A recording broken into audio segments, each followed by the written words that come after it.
started off absolutely flying. And it's kind of just tapered off a bit. Mark Robins needs to be really, really careful. And no doubt, I mean, look, they absolutely love him there. They rewarded him with a long-term deal. And you know the Coates family will back where they need to back. But they can't let this become a full-on epidemic.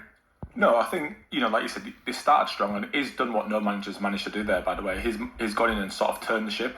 He's steadied it a little bit. They've been smart with their recruitment. I think there's been a lot of noise around the FFP and what they can and what they can't do. I think John Walters has gone in as sporting director. I think he's finally started to get it right. They've appointed a manager with top championship experience in Mark Robins. And like you said, they got off to a start what they probably didn't expect it to. There's a challenging them towards the top end of the division in the early stages, but it's just tapered off a little bit now, where they need to be a little bit careful. They almost need to reset, maybe one or two fresh faces in January and see if they can prolong this promotion push. And see. Let's bring in Lee Blakeman. Lee, you're the man in the know when it comes to the Potters. What can they do with regards to January and PSR and all these financial fair play regulations? They could put their hands together and pray that Lewis Baker recovers from his injury as quickly as possible, because you said a few moments ago, as Stoke are just in behind here, opportunity for Tatsuki Seko, enter the area, tees up Mufama, Preston will clear.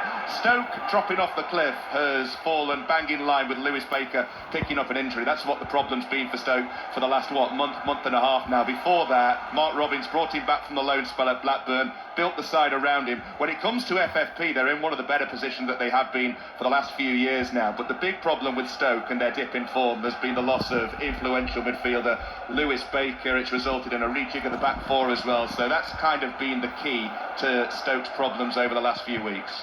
George, what's the sort of expectation for Stoke fans this season, apart from, as Cameron said, turning the ship and just navigating them into less choppier waters?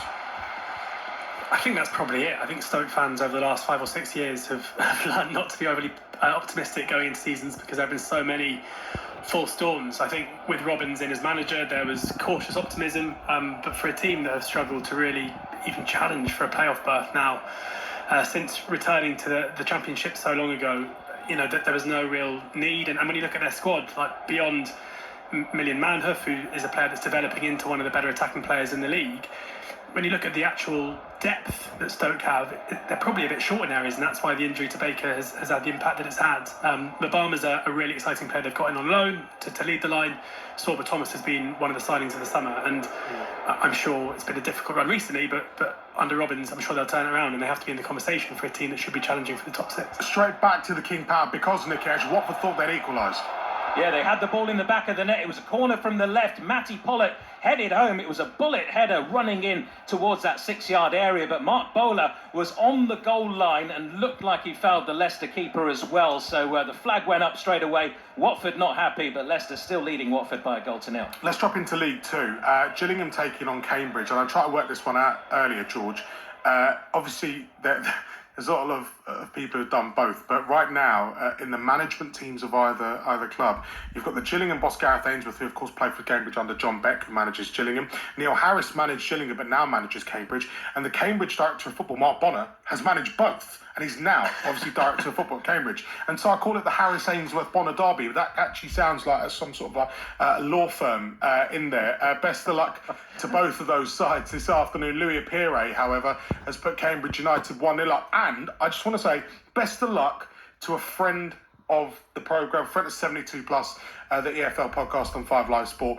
Got a message last night from Alex Bruce, son of Steve, who told me, AP, there's a chance I could be gaffer tomorrow. Carl Robinson isn't feeling very well.